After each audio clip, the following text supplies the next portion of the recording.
With the Venmo debit card, you can Venmo everything. Your favorite band's merch? You can Venmo this. Or their next show? You can Venmo that. Visit Venmo.me/debit to learn more. The Venmo MasterCard is issued by the Bancorp Bank N.A. pursuant to license by MasterCard International Incorporated. Card may be used everywhere MasterCard is accepted. Venmo purchase restrictions apply. Summer's here, and Nordstrom has everything you need for your best dress season ever. From beach days and weddings to weekend getaways and your everyday wardrobe. Discover stylish options under $100 from tons of your favorite brands like Mango, Skims, Princess Polly, and Madewell. It's easy too with free shipping and free returns, in-store order pickup, and more. Shop today in stores, online at Nordstrom.com, or download the Nordstrom app.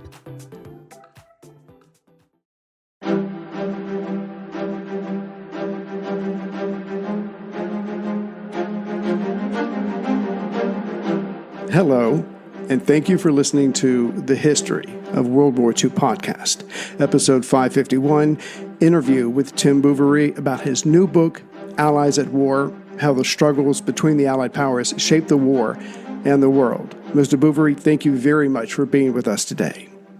Thank you, Ray. It's a great pleasure.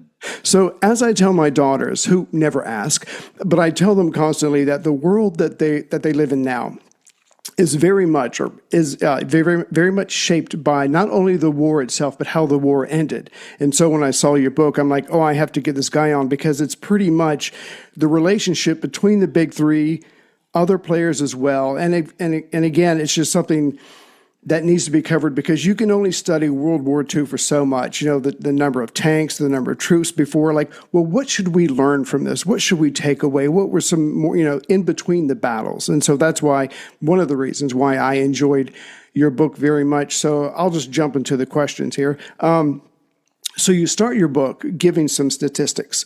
The Allies, the eventual Allies had more people, they had more money, they had a larger industrial base.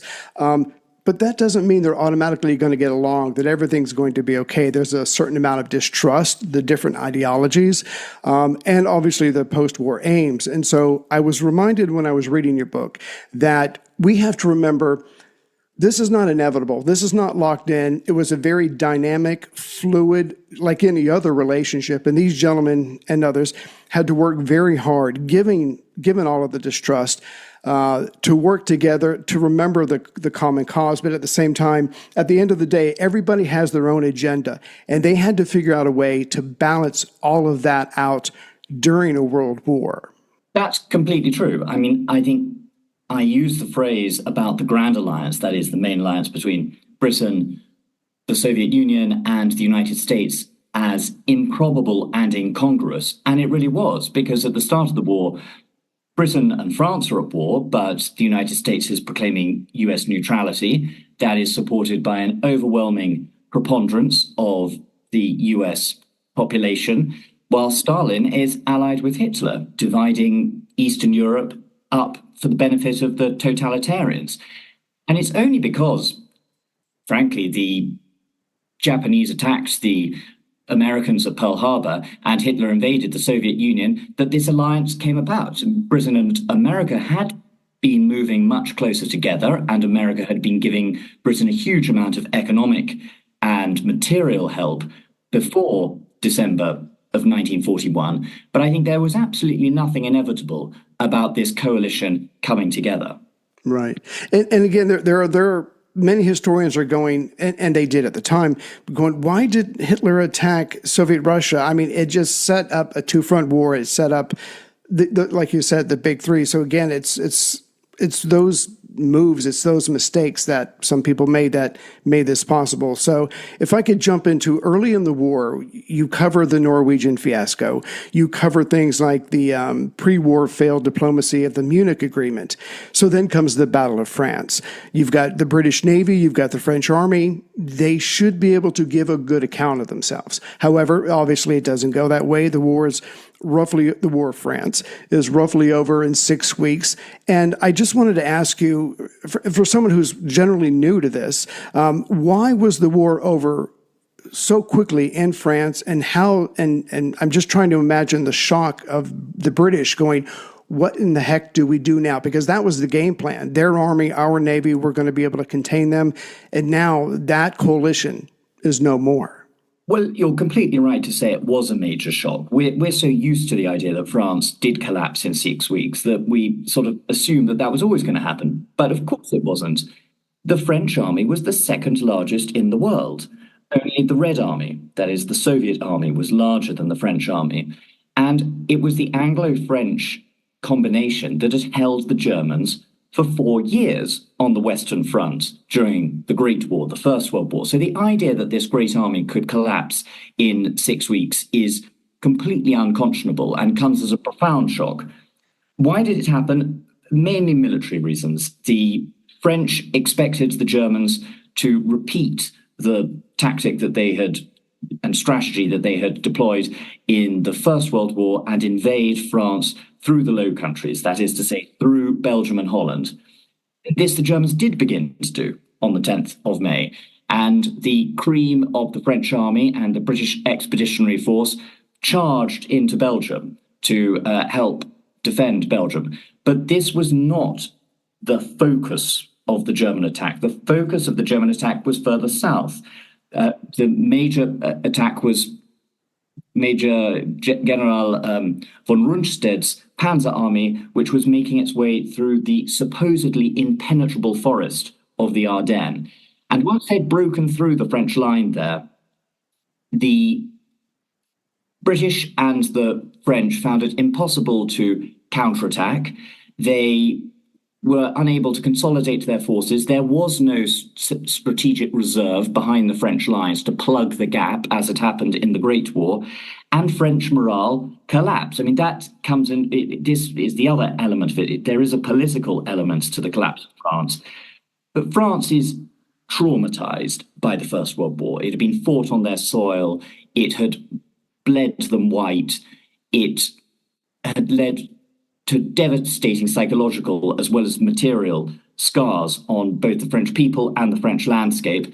And French politics in the 1930s was extremely febrile and dysfunctional. There were 11 governments between 1933 and 1939. The average life of a government in France was 4 months.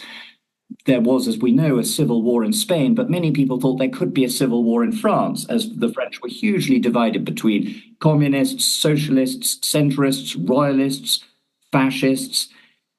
The only thing most people in France agreed on in the 1930s was their distaste for war, and the onset of defeatism within the French government and the French high command so swiftly after the Battle of Sedan, where the Germans broke through the French line, I think is expressive of the fact that France had been so traumatized by 1914 to 18 and had been in such political turmoil ever since. Right. A very complex situation. And I'm glad you put it the way you did, because it was a military victory for the Germans. I mean, they used what happened in the Great War. They did the feint. They came around. It was tactically brilliant, and it worked for them. And then you factor in everything else you just said. It's almost like, how could that not happen? But credit where credit is due. But what was important to me when I was reading this part of your book is this sets up the rest of the book. The Britain or London was like, okay, we have an ally. That ally is gone. Now we have to look around for other allies, because with all due respect, Britain is not yet ready to defeat Germany all on its own. It needs allies, because that's what you do in a war. So, but before we leave the French, and again, this is just something that it just impresses me about the British. So the British react to the French defeat. They're shocked, and yet they have to go on. Yes, you can be shocked, but events don't stop. So there's the British attack. There's the British decision to attack the French fleet to absolutely make sure it does not get into German hands, because that would be a catastrophe of the first order. So if you could describe a little bit for us, maybe the British mentality behind that, but also, was it an indication, I guess, to America, to other places, like even though we're right now outgunned, we are very sincere in taking on and hopefully one day defeating the Third Reich? So you're completely right. Britain could not win the Second World War without allies, and Britain didn't win the Second World War without allies. What Britain could and what Britain did do was to deny Hitler victory by preventing the Germans from winning after the Battle of France, by defying Hitler. Hitler expected Britain to make peace because there was no way Britain could win. There was no way Britain that could reinvade the continent on her own after the fall of France. And there was no strategy for winning the war in 1940. There was only a strategy for surviving. The most that Churchill came up with for a strategy for winning the war, he told his son, was to drag in the United States.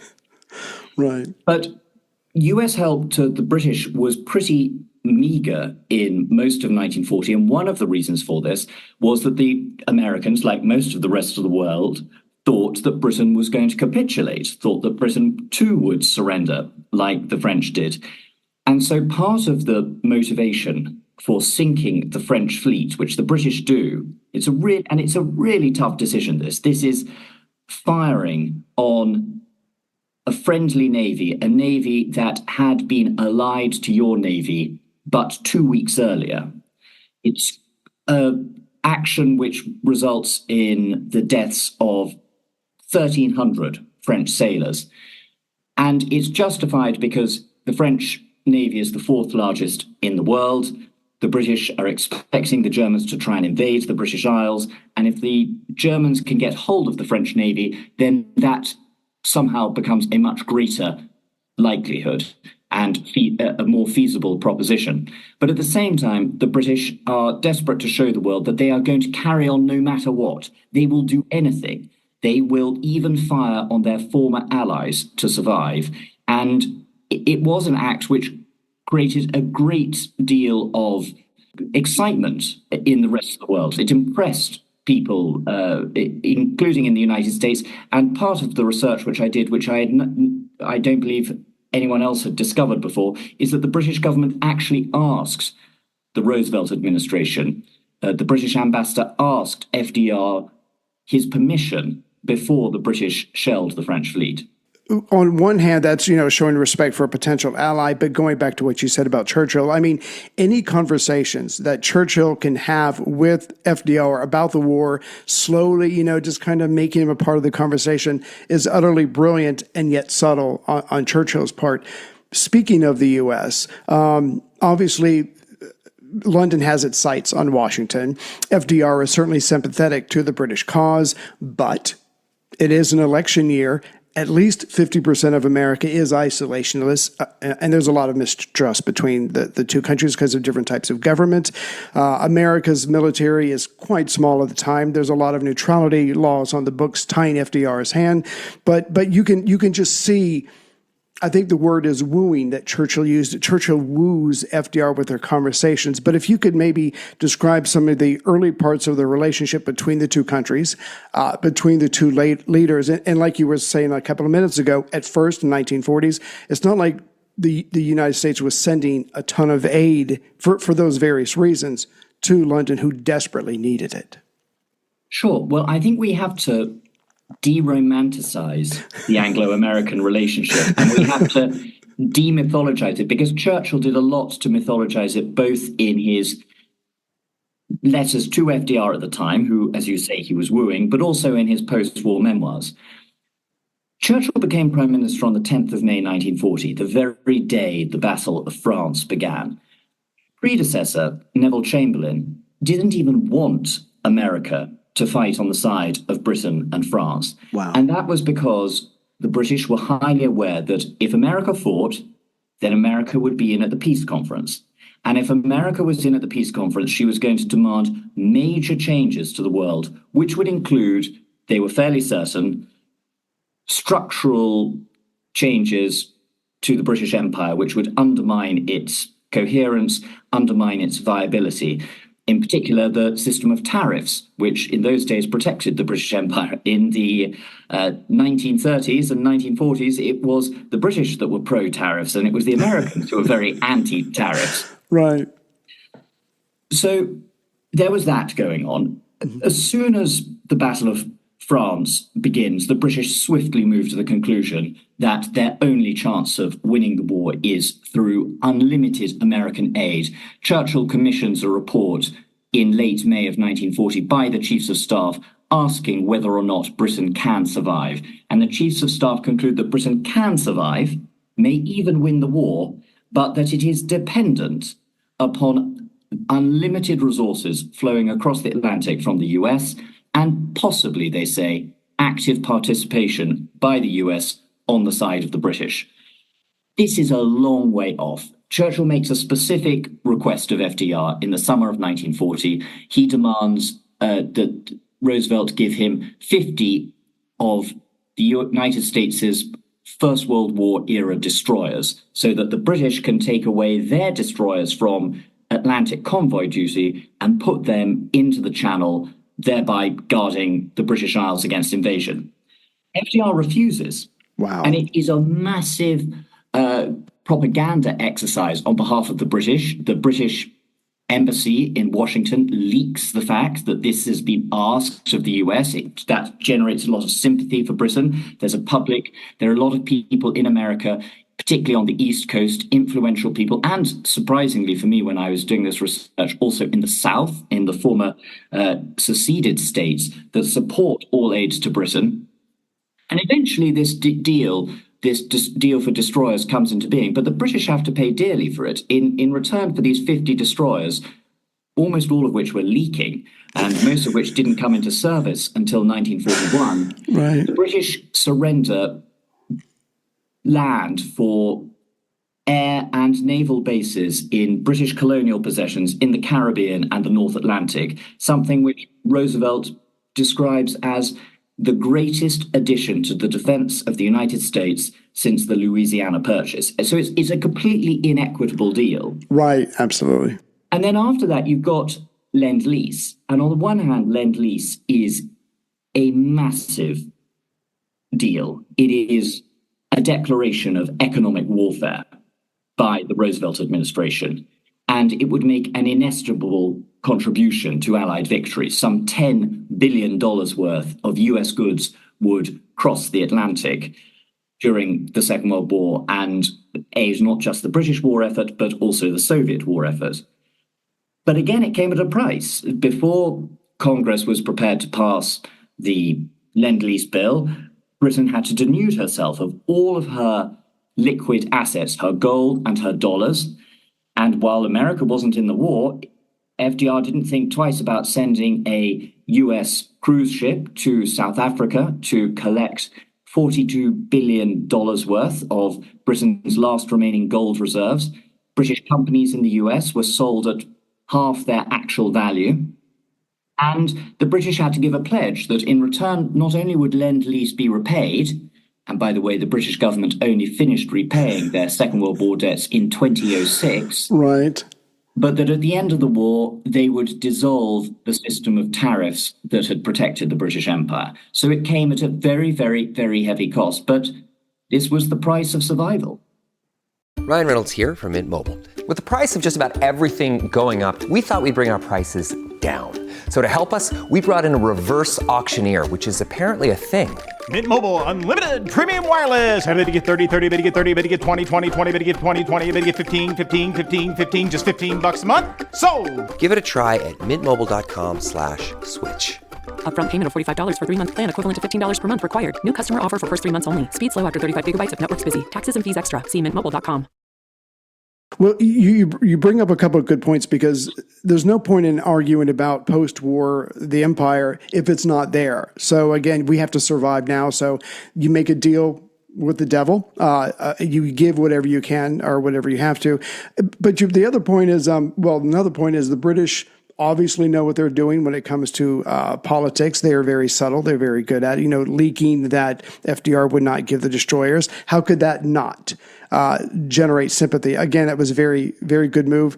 But as far as the uneven trade that you just mentioned, war is war, but business is business. And you got the Great Depression. I mean, I don't want to be crude, but was it like FDR going for all the money that he could, or is that reading too much into it? Was it just the price of doing I business? think it's reading a little bit too much into it. There are two things here. So the American view of the British Empire was not very accurate. Okay. The Americans thought that the British Empire was much more exploitative than it actually was. I'm not saying that it wasn't exploitative, but the Americans thought that Britain was extremely rich, and therefore it could afford its own defense. And it had to be proven that Britain was really broke. So sending the cruise ships, selling British companies, this was a demonstration to US and congressional opinion that Britain really was broke. So part of it was in order to placate the administration's domestic critics who could otherwise say, well, why are we bailing out Britain? They've got this huge empire, surely they're fine. And it really humiliated the British that the US Treasury demanded before Lend-Lease that the British Treasury open its books to them. They just saying, we're not going to take your word for it that you're broke. We want to see the accounts. And that hurt British pride considerably. I think we do have to, however, remember that throughout the war, and indeed into the early part of the Cold War, it was the British Empire that was the largest commercial rival to the US, not the Soviets. And if we look at the deals that were done, the deal for Lend-Lease to Britain I've already outlined, but the deal for Lend-Lease to the Soviets came with neither expectations of repayment, Right. or any quid pro quo. Nothing in return was expected. There was no political deal, and if you look at the Bretton Woods agreement on the post-war financial order, the Soviets were given much more favorable terms than the British. And part of that is to do with the fact that the man who was organizing it, Harry Dexter White, who was effectively US Treasury Secretary Henry Morgenthau's right-hand man, was a Soviet agent. But it's also to do with the fact that the Soviets may be a rival geopolitically, but they're not an economic rival to the US, whereas the British Empire is. And it was a long-standing war aim of the Roosevelt administration, as it had been an aim of the Roosevelt administration before the war, to seriously weaken the British Empire and particularly break up its commercial monopoly. Right. And all of that is another way of saying all politics are local. Like, we'll help you, but if we can get something out of this short term and long term, why wouldn't we? Again, it's just the reality of governments and how humans react. So, yeah, no, it sounds brutal, but things like that happen all the time. So the war is going on. It's not going very well for the Allies. America is not yet in the war, and they're literally, figuratively, and every other way is Spain, right on the cusp. Franco's thinking about getting in. The location of Spain is obviously very important to Atlantic trade. And as Basil Littlehart said, a friendly Spain was desirable, but a neutral Spain was vital to the Allied cause. But when and that I all knew, but then I got to the part of your book where the various British efforts to keep Spain neutral. There was a lot of carrots and there was a lot of sticks. So would it be going too far to say that Britain's actions, Britain's policies and decisions were vital to keeping Franco just short of saying, yes, I want to jump into this war?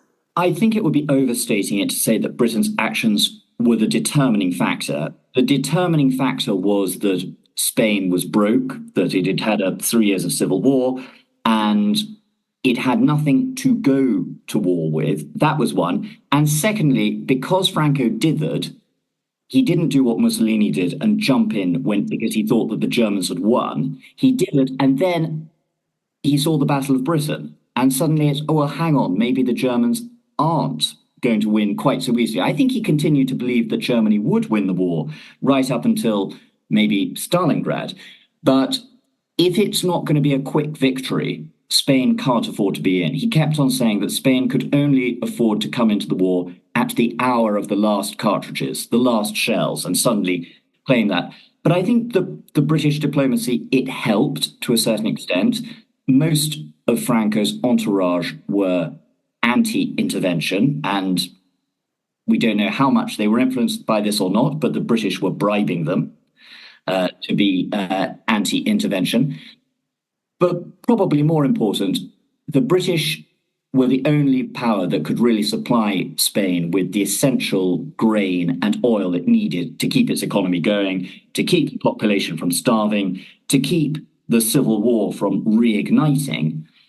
And Franco was made to realize this quite strongly by British diplomacy and a subtle policy of carrot, of letting some goods through the British blockade into Spain on the condition that they weren't then re-exported to Nazi Germany, was an incentive for him to keep on side with Britain. Gotcha. So just that little extra British effort. I just found this part of the book very fascinating. And when I was reading about this part, for some reason, it took me back to the Battle of Britain. And we don't have to win. We just have to not lose. And if we can just keep on not losing long enough, then the dynamics could change, and they did change. And we'll get to some of that. And I just love that.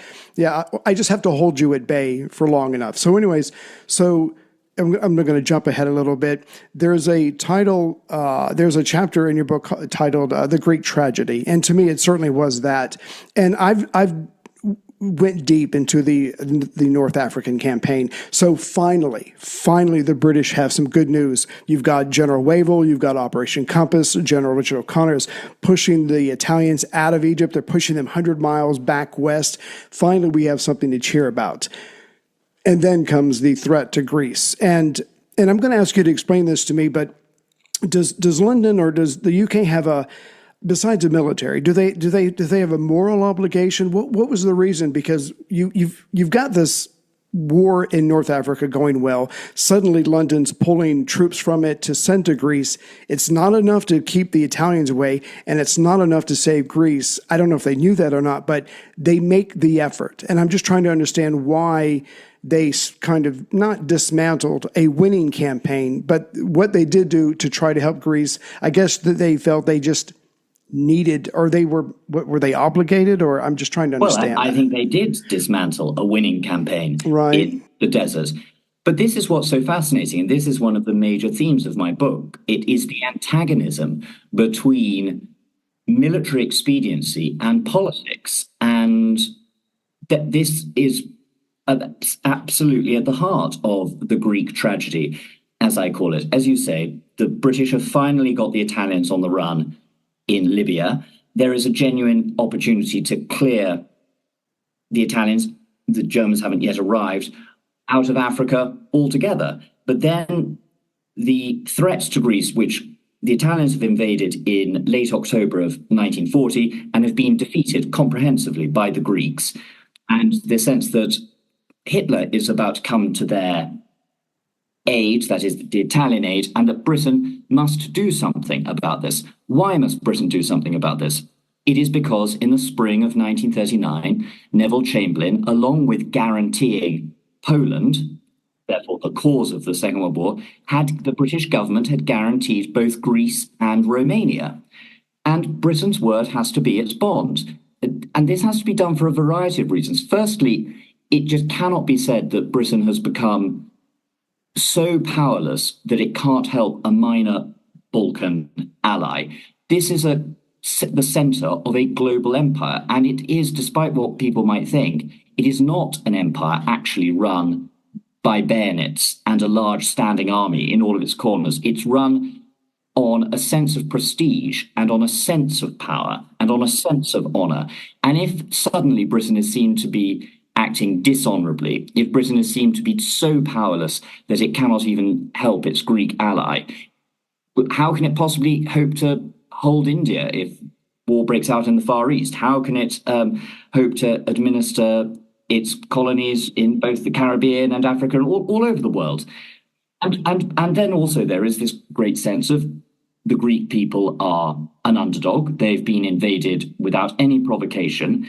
And this is something which Britain had foreseen, and Britain had promised to defend them. And Britain must keep this promise to be seen to be doing the right thing in America as well. All eyes are always on America. The constant question British policy makers are asking themselves is, how will this play in America? Right. Yeah, that's a good point. I was raised in a military family, and one of the things that was drilled into our heads early on was, if it ain't broke, don't fix it. And so which is pretty much what happens at this point with the war in North Africa. But you're right, there are so many other bigger questions than just a localized military situation. There's our word, there's our bond, the moral code. I get that. It's just one of those very unfortunate moments of many during World War II. So you've got that going on, and then you've got the mysterious, the complex juggernaut in the East. You've got Soviet Russia. Of course, Churchill for years, decades, has said horrible things about Soviet Russia, not great things about Stalin, but then comes Operation Barbarossa, and you can not like each other all you want, but suddenly you have a same enemy, you're both threatened. It kind of clarifies the situation. But I did want to ask, before June 22nd, 1941, what was London's, to me, I don't know, murky idea about communism, about Stalin, about Soviet Russia? And then how did that kind of change after they started working together post Operation Barbarossa? So the big question in London, but also in Washington, was what is behind this Nazi-Soviet pact that was concluded in August of 1939? Is it, well, it's obviously not a non-aggression pact, because it was followed by first the German invasion of Poland and then the Soviet invasion of Poland. I mean, it's a non-aggression pact between the two of them, although that is broken on the 22nd of June, 1941. The Soviet Union then invades Finland. It annexes the Baltic states. It annexes eastern Romania. The extent to which the Soviets and the Germans are working hand in glove is constantly debated in London. And the British and the French come perilously close to declaring war or becoming involved in a war with the Soviet Union in the winter of 1939-1940. They contemplate sending an expeditionary force to the Baltic, which would try and protect Finland or try and aid the Finns, which may well have led to a full-blown war with the USSR.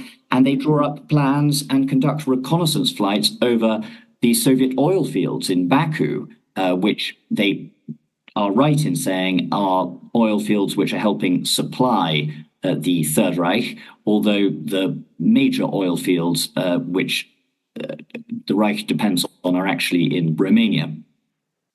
So there's constant bafflement, and there's a constant attempt to try and detach the Soviet bear from the German wolf. But all of this is unsuccessful. The shipments of raw materials which Stalin is sending the Reich continue right up to the eve of Barbarossa. Stalin doesn't believe the warnings that Churchill gives him about the imminent German invasion. He thinks that the British are trying to trick him. They're trying to trick him into doing something which will cause Hitler to attack him.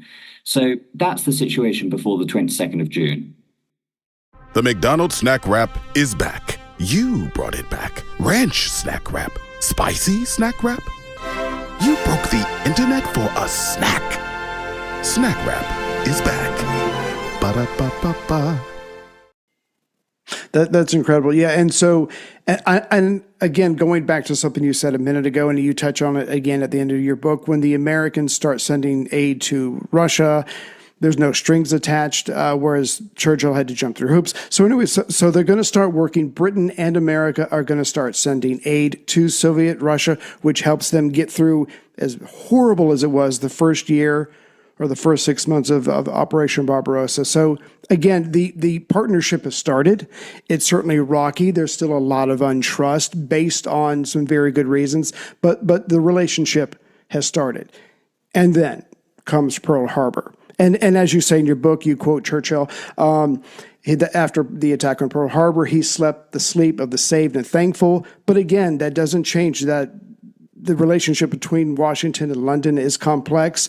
Then there's the inevitable, and I wanted you to touch on this for me, the inevitable, maybe it wasn't inevitable, but it probably was, with America coming into the war actively and with our industrial base and our the money and the population, it seems it's only that it is inevitable that Americans are going to take over. They're going to take control of the Western allies.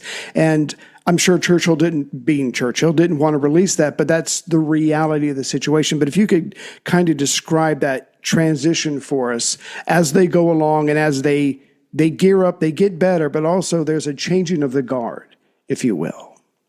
There is, but it doesn't happen immediately. Right. Because it's actually not until 1 month after D-Day that the US has more forces fighting in Europe than the British Commonwealth does.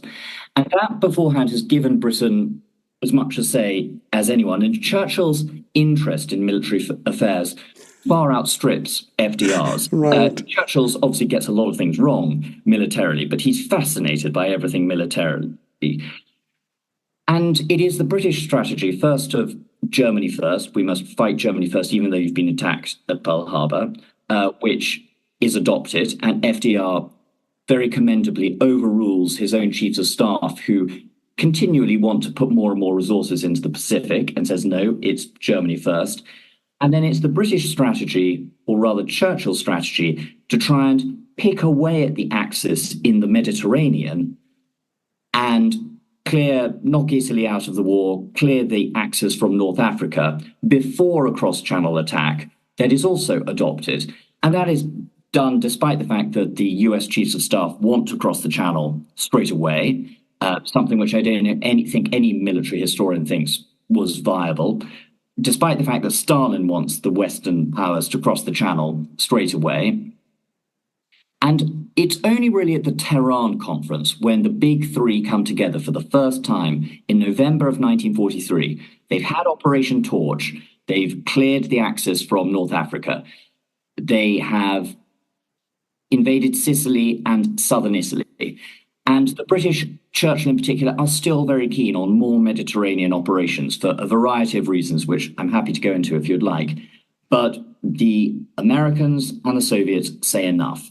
And Churchill is really horrified by the way that FDR lines up with Stalin against the British at Tehran, not just on the Second Front, but on a whole range of other issues, including post-war issues. And this is a changing of the guard. It's FDR's assuming of the leadership of the coalition, particularly the western part of the coalition, and thereafter the big three starts to become more and more the big 2.5. Sorry, I never thought of it that way. But that's brutally honest. I appreciate that. I'm going to ask you to give us a little bit more about the Mediterranean, because as much as I admire Churchill, he was a military adventurist. I'm not sure if that's going too far, but he was more involved than he probably could have been, should have been. He did make mistakes, but here it seems to me that he got it right, because the more resources you put into the Mediterranean, the more options you have. You can thrust in different directions, and that is a good thing for you, and it's a harder thing for your enemy to defend. Stalin either didn't or couldn't see that. He just wanted a massive Allied Western army in France, meet me, in Berlin. But if you could explain that a little bit more, because clearly Stalin didn't get it, and I'm guessing the Americans didn't want to get it. You're completely right. It all comes down to different views of risk. Stalin doesn't care about Soviet bodies. It's not just that there are many, many, many, many more German divisions on the Eastern Front, and the furious nature of the fighting there and the massacres committed that account for the extraordinary number of casualties. It's also because Stalin treats his armies with callous disregard, and they are sent in wave after wave into strongly defended positions.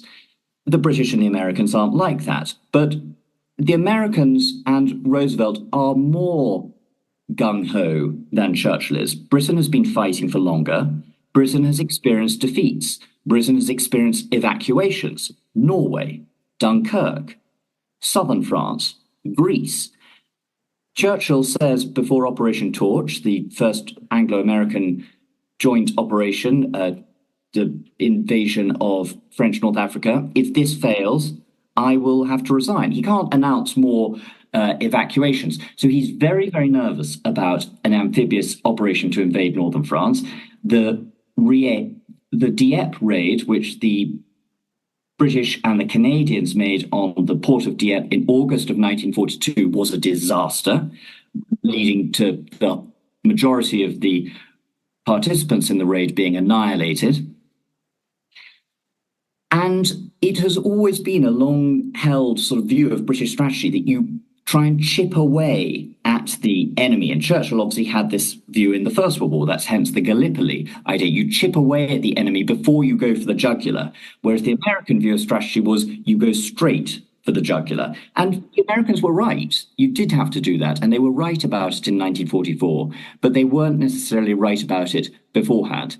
The only final two things I would say are, one, Churchill was very aware that it was predominantly British forces or British Commonwealth forces that were in the Mediterranean, and therefore the more that they could be employed, the more influence he would have in Allied councils, whereas he was aware that the main body of troops that would take part in the invasion of France and therefore of Germany and Western Europe would eventually be American, and that would redound to Britain's disadvantage in Allied discussions. And there was also, towards the later stages of the war, an idea that Mediterranean operations could get the Western powers into Central and Eastern Europe and so forestall the Red Army, the Soviets, the communists from getting there first. Right, because you do a great job in your book. As the war starts to wind down and they're getting closer and closer to Berlin, Stalin, being Stalin, is already making moves to make sure that Poland is going to be his. It doesn't matter the window dressing. He is going to control that territory. And on one hand, you can't blame him because this is the second time, enemies have come through Poland to attack Russian territory. So on one hand, he's thinking about the future. But you can already see by late 33, 43, early 44, certainly late 44, that they've already got their eye on the post-war world, and they're already making their moves. America financially, Soviet Union territorially, and Britain's just trying to hang on. And I love the 2.5. That was hilarious. But by the way, I want to thank you for your time today. I want to thank you for this book. This is my last question. So overall, how would you rate the Grand Alliance? I mean, on one hand, yes, they won, but there was a lot of moving parts to it. But given all of your research, were you surprised, or should we be surprised, how quickly this Grand Alliance falls apart as soon as the war is over, as soon as they don't have a common enemy? They kind of revert back to what they were. And it just, I don't know, did it shock the world that this thing just fell apart so quickly after the war? I don't think it should come as a surprise. Mm-hmm. It wasn't inevitable, but it wasn't at all surprising. Right. The British and the Americans were liberal democracies that had started to fight. Well, the British had chosen to fight. The Americans fought after they'd been attacked for a rules-based international order as opposed to the law of the jungle, for the rights of small nations, for democracy, for liberty, for self-determination.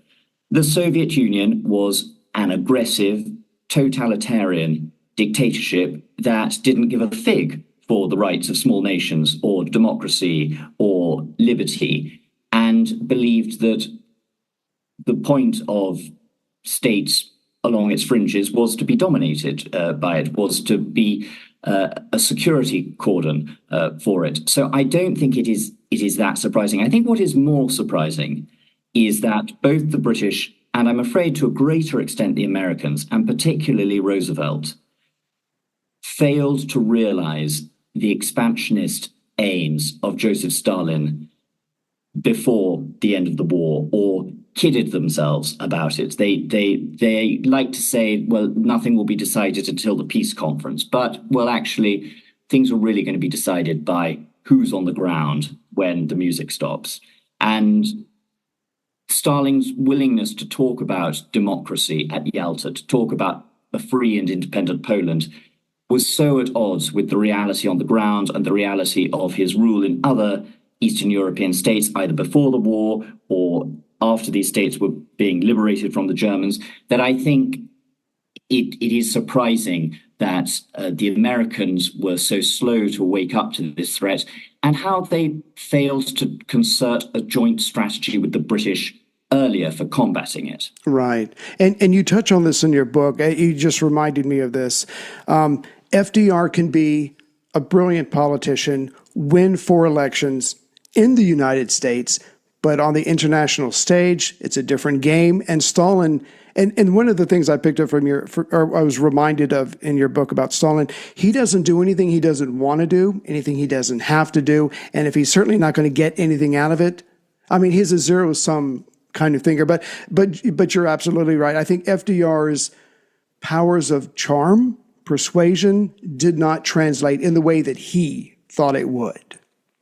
Absolutely. And it's not just FDR. Churchill thought the same, but Churchill also had great moments of doubt, whereas FDR had fewer moments of doubt. FDR is one of the most successful, impressive politicians of the 20th century. He was easily the best politician of the big three. And he had rarely found a challenge within America that he couldn't overcome. And my God, he faced more challenges than any US president in history. And he was incredibly persuasive. He was a very adept politician. But he felt that his sort of folksy charm, he felt that his vagueness, he felt that all of this could work in the international sphere. And it could work with a supplicant like Churchill, but it couldn't work with as one British diplomat called it, a Caucasian bandit, that is Joseph Stalin, who, and I finished quote from this diplomat, whose only thought when he got something for nothing was that the other fellow was an ass. Stalin saw the world in a very different way. And I think I will leave it there. Mr. Bouverie, thank you for your time. We have left so much out. And for those who have read a whole bunch of World War II books or listened to a podcast, the details that you bring in this, it was a pleasure to discover so many new things. So I certainly appreciate that. For everybody out there, the book is Allies at War, How the Struggles Between the Allied Powers Shaped the War and the World. Mr. Bouverie, thank you very much for your time today. Thank you very much, Mr. Harris. It's a great pleasure.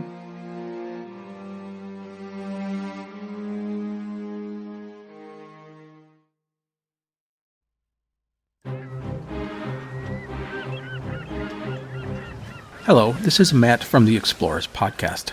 I want to invite you to join me on the voyages and journeys of the most famous explorers in the history of the world. These are the thrilling and captivating stories of Magellan, Shackleton, Lewis and Clark, and so many other famous and not so famous adventurers from throughout history. Go to explorerspodcast.com or just look us up on your podcast app. That's the Explorers Podcast. From the creators of the popular science show with millions of YouTube subscribers comes the Minute Earth podcast. Every episode of the show dives deep into a science question you might not even know you had. But once you hear the answer, you'll want to share it with everyone you know. Why do rivers curve? Why did the T-Rex have such tiny arms? And why do so many more kids need glasses now than they used to? Spoiler alert, it isn't screen time.